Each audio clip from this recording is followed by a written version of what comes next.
What is up, Earthnoids and Spacenoids? I am just a simple new type, and in this episode we are beginning our coverage of Mobile Suit Gundam Hathaway Volume 2. Last volume, Hathaway, Gigi, and Kenneth were a part of the Houndsdon flight that was hijacked, during which Gigi found out that Hathaway was Mafty. Hathaway was able to acquire the new Kasai Gundam and get the upper hand on Penelope. This time, Hathaway and Mafty will head out towards Oenbelli. Once they get to Oenbelli, they will find something they don't like. So let's get into this.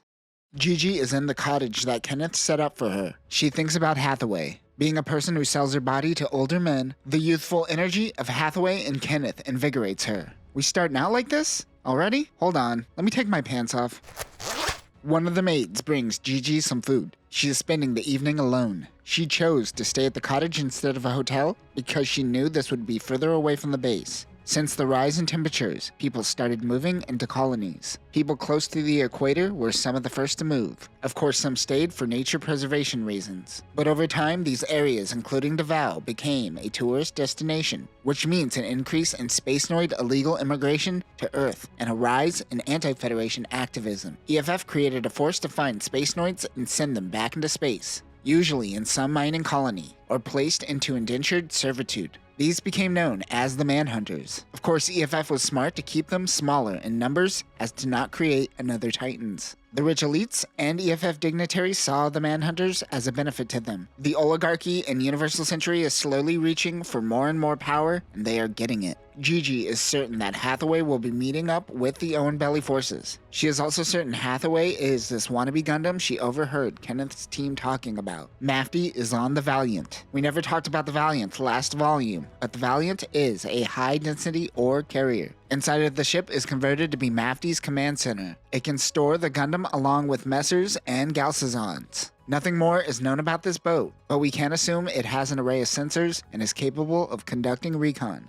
Laying low seems to be the motto of Mafty, and this ship is no different. A shirtless Sharchai Coleman and Joseph Seedy is trying to make contact with Oenbelli. They just assume their comms are currently down. Davao, Guangzhou, and Hong Kong all have an increase in radio chatter. It was almost time for them to move out. He is handed radio transcriptions from Guangzhou about police and military forces gathering. Hathaway looks up to see 6 mobile suits. He meets with Karaya. She isn't all too happy that they are heading out to Oenbelli, as they are still a very small force. She wants to know what happened between him and Gigi. He tells her the same response he gave in his report, but she and no other Mafty member seems to be buying it. She finds him to be immature. He wanted to tell her that he has intense feelings that goes beyond the opposite sex. This is a new type connection, and one that new types find hard to explain. Instead, he decides to be blunt and rude and tells her to leave him alone to do his work. She turns around and walks away towards the bow of the ship. Hathaway mentions that she cut her hair terribly short, which is due to her last-minute decision-making skills. Wait, in Volume 1 you said that her hair was short, but you would never confuse her for a man. Which one is it, Tamino? Which one is it? Hathaway thinks about Char's rebellion and the death of Quest once again. He constantly spirals and puts himself in these states of despair. He reflects on the fact that it is because of his dad that he is able to come to Earth as a biological observer. Nepotism is the name of the game these days. He says that Earth is a perpetual breeding ground for endless exceptions, which is a great line. I'm stealing it. He is self-aware that he is feeding off the problems he is trying to solve. Hathaway grew up in Hong Kong. He was living all alone, studying to become a biological observer. I assume Mirai and Shaman have moved to Londinian by this time. During this era, he met Karaya. She even lived with him. They could never get married, however, because she is a filthy, undocumented Spacenoid immigrant. Then he learned of the person calling himself Quacksalver through his professor. Quacksalver was previously a general in the Federation. He originally regretted that Hathaway's dad worked for EFF still. He learned a lot about the Earth from Quacksalver,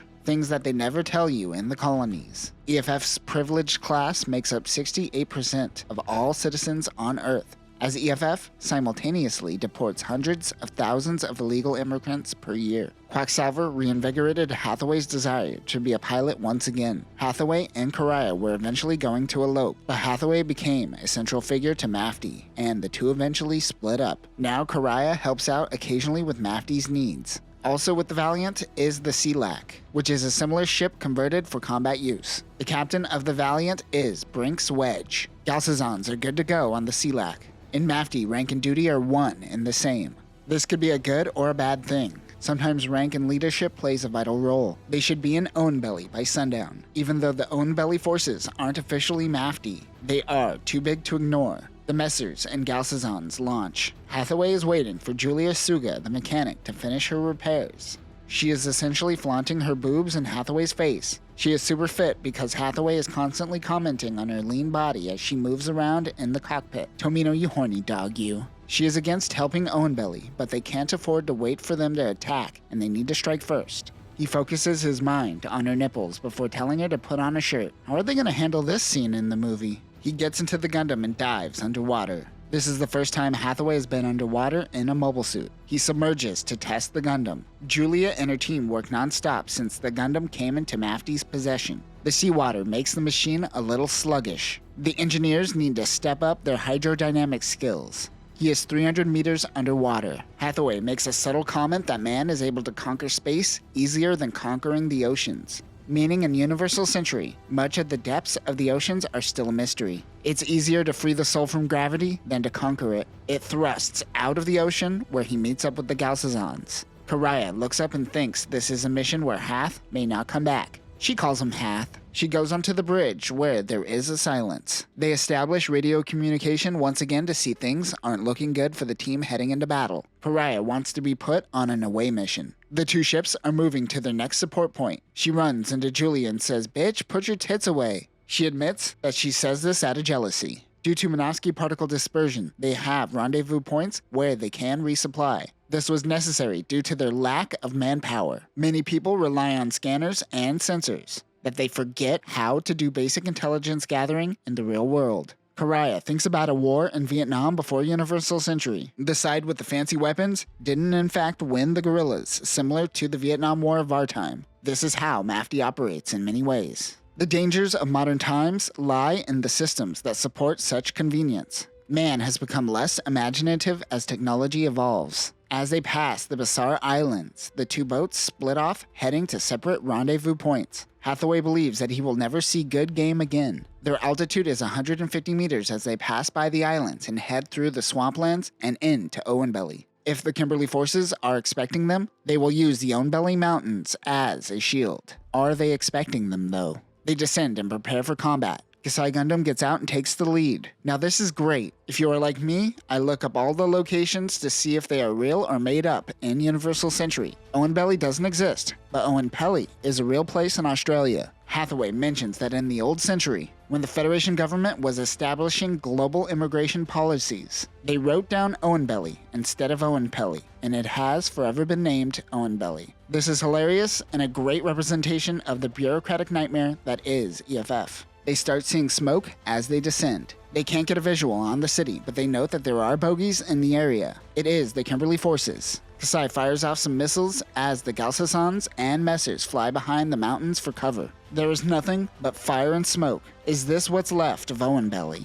The Gundam activates a sand barrel barrier, which wasn't explained during the Gundam breakdown, but they are particles that deploy around the Gundam and function as anti-missile defenses. He takes some video footage and meets up with Raymond Kane and Gauman on the Galcezon 1. He lets them know that Oenbelli forces are all but wiped out. They have to leave now. They examine the recorded footage to see hundreds of dead bodies. They wonder if Kimberly is panicking because of Kenneth. Emeralda shows the team the printouts. Hendrix Hio thinks that they are in Jabiru waiting for them. Jabiru is 57 kilometers south of Oenbelli. Rod Hine, a pilot of Messer 7, took some photos to show that Oenbelli had decent forces. Messer Pilot 6 Harlem Morley says that there is a tent city on the outskirts of town, which was also wiped out. This is what the Valiant bridge crew were looking at when radars came back up. They noticed that there are 10 mobile suits not far out and plan to take action even though it is still nighttime. The pilots were ready for a fight anyways. However, this intel gathering cost them about 10 minutes. Who knows how many more people will die while they travel south.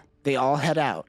As they pass by the mountain range, they notice there are actually 12 Gustav Karls from the Kimberly forces heading their way. 6 of them go directly for the Gundam. This is no problem as the Gundam tears through 6 with ease, causing the remaining 6 to retreat. As they retreat, Hathaway picks off 1, and the Messer takes down 2. So only 3 were able to escape without their Kasarias. No self-light system means they have to boost jump all the way back to base. Sucks to be them. The team continues to push south through Oenbelli.